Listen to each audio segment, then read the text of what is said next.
This is the Devil's Guide to D&D. Devil's Delegate here, and yeah, it's been a while. I moved, and I'm really not set up yet. And then I got COVID. That was fun. And then my computer died, taking with it 3 videos that were partially edited. Well, on the plus side, it gives me an excuse to re-record one of them because it was too long. I was talking about the rogue subclasses, and I found there's so much that I want to talk about beforehand to put that in context. So I'm separating those out, and here we are, just chatting about rogues. So okay, let's chat. The rogue is iconic, or was. When I started, long time ago, every party had a magic user, cleric, fighter, and thief. Ye needed them for all the roles they performed, and the thief was your lock and trap person, plus sneaking. But rebranded as the rogue, he's no longer as iconic, or necessary. Anyone with the proper background can unlock doors and traps, perhaps not quite as well, but with the right stats, good enough. And spying and scouting is done far better by a caster. A familiar makes a better spy, and if you're going to sneak, you want to do it with invisibility, silence, and pass without trace. None of that defines a rogue anymore. Its defining ability is sneak attack, and its roles are striker and skill monkey. For the first, the rogue is a glass cannon, using sneak attack to add damage to a single attack. Its damage output is good, though not against mobs. Rogues hit one-on-one, and they hit hard, but they aren't a top damage dealer. It's easy to build a fighter or paladin who can do more. And those others can wade about on the front line, which a rogue cannot. Of the martial classes, the rogue is the squishiest. With a D8 hit die, less than fighters, paladins, rangers, and barbarians, and a low armor class. By default, rogues only get light armor. Even its saving throws aren't great, with Dex, my third choice for the common saves, and Intelligence, my third choice for the uncommon saves. All of that is passable for a ranged rogue, but for melee, it's pretty weak. If a rogue wants to survive in melee, it needs to find a way to increase its defenses. Now, a rogue has a few features that help. Cunning action lets it use its bonus action to disengage, or dash or hide, thus allowing for a playing style of zipping into combat and then zipping right out again. 5th level's Uncanny Dodge lets the rogue use its reaction to half the damage from a single attack. Of course, to use those, you have to keep your bonus action and reaction free, which is not ideal for a rogue. At 7th, Evasion lets a rogue take less or no damage in cases where a Dex saving throw is involved, which is okay, though not much help in melee.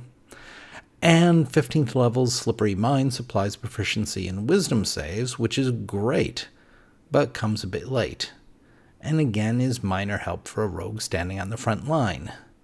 So there's some help to defense, but not nearly enough. So a rogue needs help for its defenses, but it could also use a boost to its damage dealing. So its subclass and feats are going to be important, or multi-classing. All of which means a rogue may be fun as a damage dealer. But if you're making a character just to excel in damage dealing, the rogue is not an optimal choice.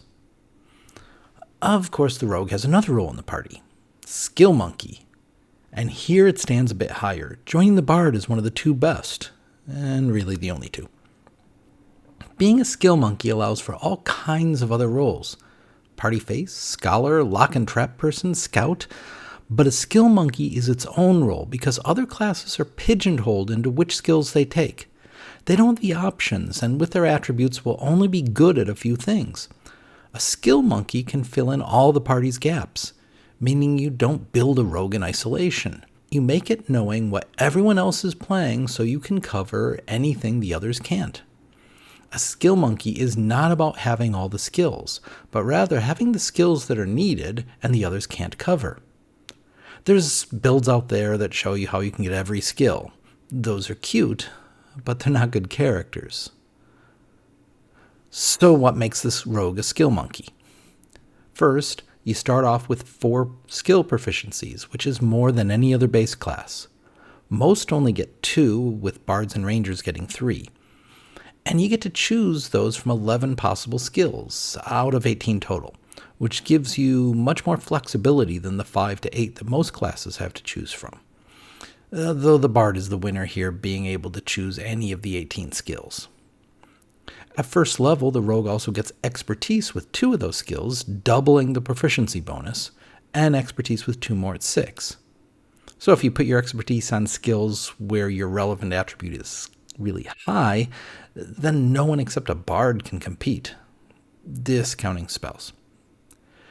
Things look even better at 11th with reliable talent, where with all your proficient skills, you can never roll lower than a 10 on a d20.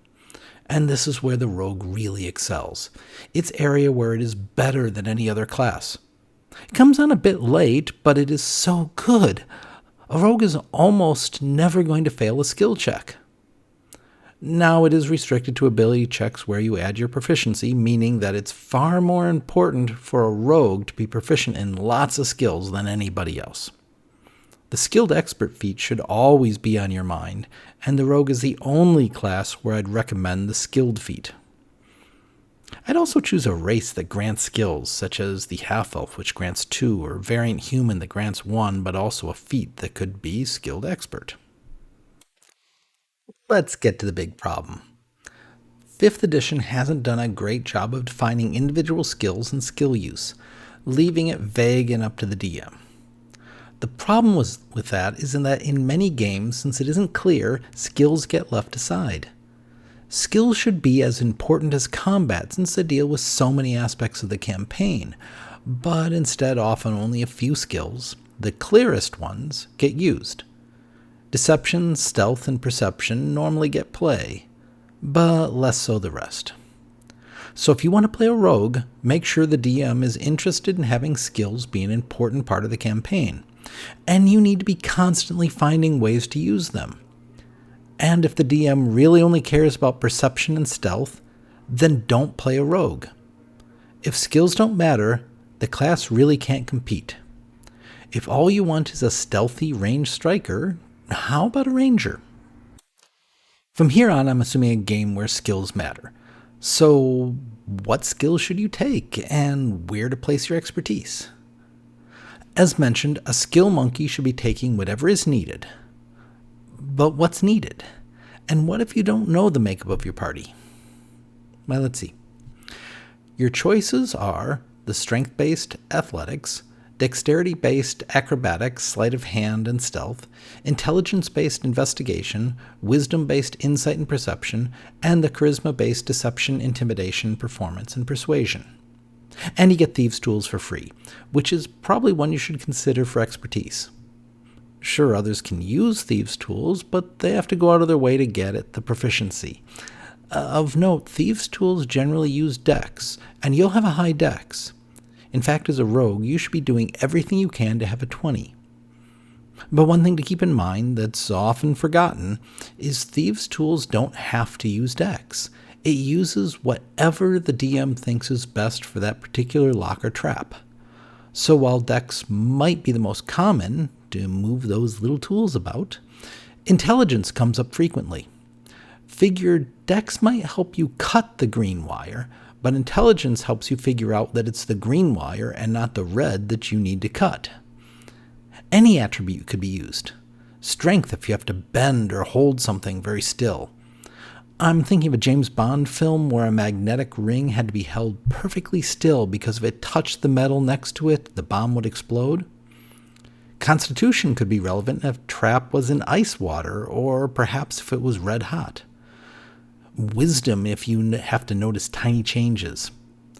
I've read about a game where a DM required a Thieves' Tools check using charisma because it was a sentient lock and the rogue had to persuade it to open. But generally, figure dex and then intelligence. Which leads us to attributes, yours and everybody else's.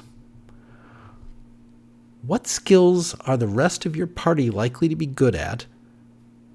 Because those are the ones you don't have to be. In 5e, Mediocrity is a mortal sin. The game is built for min-maxing. After all, constantly failing at that cool thing you want to do is not fun. And that's how D&D has always been. And it makes sense, because your character is taking on roles, and it needs to be good at its roles. But it doesn't matter if it stinks at other roles, because other characters will pick those up. Thus, originally needing a magic user, cleric, fighter, and thief. Every class has roles it is intended to be good at, and to be good at those roles, every class has one attribute that needs to be as high as possible, and often a secondary that should be reasonably high. In a few cases you have a tertiary, but I'm skipping over those sad ones for now. Poor monk. Now, assuming an attribute generation system where you get to pick where things go, which include point buy and standard array, so probably what you're using, to get those high numbers that you need, you have to dump a stat and leave another one pretty low. And there's 3 stats that no one should dump. Dex, Con, and Wisdom, because those are your defenses. They don't need to be high, though it's nice, but they can't be too low or your character is too vulnerable. That leaves only 3 stats that any normal character should dump: Strength, Intelligence, and Charisma. Now, if you're lucky, like the rogue, then your primary is one of the 3 that you weren't going to be dumping. But if you're unlucky, and your primary is one of the 3 potential dump stats, then you have very few options on how to construct your character. There is a reason why fighters are uncouth and bards are stupid. Now, any non-skill monkey class is only going to be good at a skill if it has a high score in the related stat, discounting spells, which means it's primary, and maybe it's secondary. It's going to be mediocre in skills related to its next 3 stats, and remember the game doesn't reward mediocrity, and it's going to be lousy with skills based on its dump stats. Skill monkeys have some leeway due to expertise and other skill-boosting abilities, but the rest of the classes are more restricted. A sorcerer is only going to be good in charisma-related skills like persuasion and deception. Sure, you can try and build a sorcerer to be good at athletics, but the result is going to fail a lot and probably not be as much fun to play, unless your DM is consciously simplifying your adventures from what the books suggest, and the rest of your table also built less than optimal characters so you're not lagging behind them. The other thing to keep in mind about your party's construction is that some skills pertain to roles that only need to be filled by one person in the party. Multiple characters fulfilling those roles is not only a waste, but it isn't fun for the players. If one character is an expert at following tracks, there's nothing for the guy who's less good with the survival skill to do. So, with all that, what should a rogue take? Again, skill monkey means you take what's needed, but with or without knowledge of the party, you want to take a look at the dex skills. Firstly, because you'll be the best at them. Dex is your primary attribute. The only other class with Dex as a primary is the monk, and he's having to balance 3 main attributes. Plus, Dex skills play much more of a role for the individual, so there's no harm with multiple people in your party having these. In fact, in the case of stealth, it's best if everyone has it if one person does. Stealth is as close to a certain pick as there is. Yes, as previously mentioned, a caster can hide and sneak better with spells, but you can do it without a resource. And while a rogue scouting ahead is not a winning strategy in 5e, there's still plenty of uses for stealth. Now it seems like the other dex skills are obvious choices too, but not so much. Sure, you'll be good with them, but does it matter? I love Sleight of Hand. It is probably my favorite skill in the game. But unless you plan to actually be a thief and use it for pickpocketing, you're likely to be disappointed by how often it pops up. This is one to take if you plan to lean in hard in using it, constantly slipping things into and out of your pocket or other people's pockets. With a sympathetic DM, you might be able to swipe spell focuses or sheathed daggers from your enemies in combat, but you can't take a weapon or focus out of somebody's hand with this, so temper your expectations. Take Sleight of Hand if you have room for it, but remember, you're a skill monkey filling in the skills your party needs, and parties rarely need Sleight of Hand. As for Acrobatics, it used to be that a character should have either Acrobatics or Athletics to avoid grapples, and you'll be better at Acrobatics. But Force Movement, which is getting common, or an ally's teleport are better ways in 5e. And best for the nimble rogue is not to get into the situation where you could be grappled. By rules as written, Acrobatics is mostly for balance. But if you think you're going to be tight-roping across the gorge and then attach multiple ropes for the rest of the party to use, keep in mind a familiar can do that better. If you want to be flamboyant, swinging from chandeliers, then you want Acrobatics. But it is again a skill that the party as a whole will rarely need. So you should only take it if you don't have more important choices. Then there's the single strength skill, Athletics. And just say no. You're going to be poor at this, as strength is almost certainly a dump stat. Unless you're making a specialized grappling character, but that's a multi-class with barbarian or fighter and not relevant here. And it's a waste to plug expertise in here just to make you mediocre.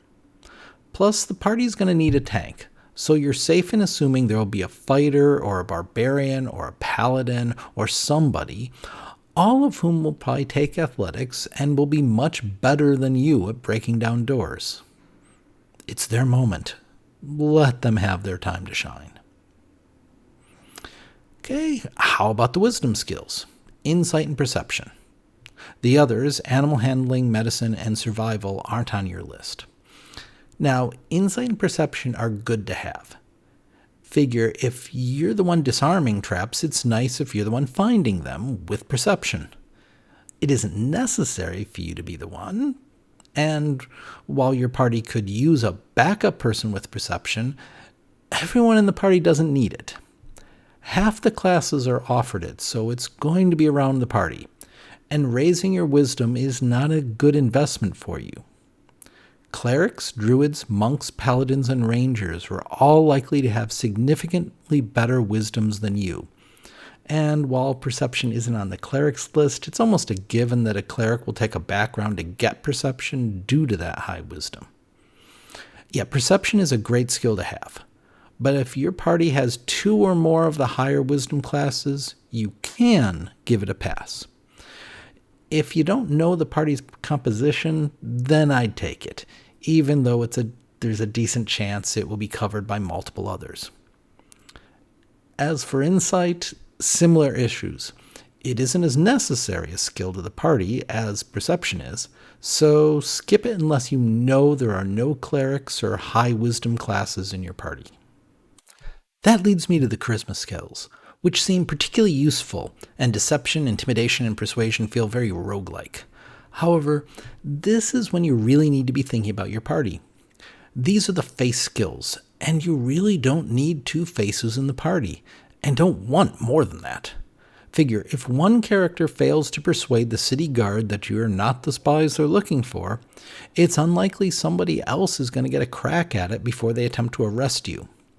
Meaning, if multiple characters have these skills, the ones with the best numbers, or the most overbearing player, will get all the action, while the others will sit around the table twiddling their thumbs. And there's likely to be multiple characters with these skills, not counting you, because charisma is a popular primary stat. It's on top for sorcerers, warlocks, and bards, and it's a secondary for paladins, and all of them have charisma skills on their list. And a sorcerer and a warlock really don't have any other options for being good with skills. If you take over the face role and do all the persuading, intimidating, and deceiving, then the poor guys running the sorcerer and warlock will have a whole section of the game removed from them because they've got no skills left to play. Now, the funny thing is, because they have magic, they can actually compete with you, because there's a lot of charisma-oriented spells, like Charm Person and Friends, which could lead the party members into competing amongst themselves to do something, which makes for bad play. But since they have to use a resource to keep up with you, mainly it will just be sad for them. So don't mess up their play just because you can. Notice I haven't mentioned bards yet. That's because the competition goes the other way with them. They'll beat you every time. Bards are the master of the party face, and with a higher charisma than a rogue should ever have, skill monkey features to boost skill use, and spells. If a bard is in the party and you try to take its place as face, you're going to be the one to be sad. Now, the party absolutely needs deception, intimidation, and persuasion, but you should only focus on them if the party lacks warlocks, sorcerers, and bards. Really, you're wasting your time if there's a bard. You also have access to performance, which is a skill no party needs, but it's fun if you've got space. And if your party has a bard, only take performance if you're happy being the rhythm guitarist. Keep in mind, you have to have a dump stat, and while strength is first on your list, charisma is a good choice to dump if you don't need those skills. Now, I haven't indicated a lot of skills you should take, and there's only one skill left on the rogues list, the intelligence-based investigation. Should you take it? Yes, absolutely.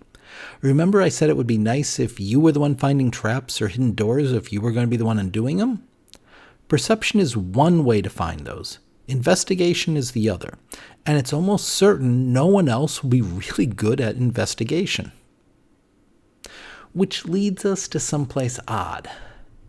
The designers of 5e have been pretty good about making sure that every role is covered by a base class, and that most roles are covered by 2 or more so the players have options.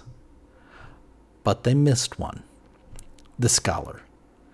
D&D has always been poor with scholars, but it's really odd here as many of the most important skills are intelligence-based. Arcana, history, investigation, nature, and religion, yet no class was designed to be good at these. Wizards and artificers are the only classes with intelligence as a primary, and neither of them are much good at skills.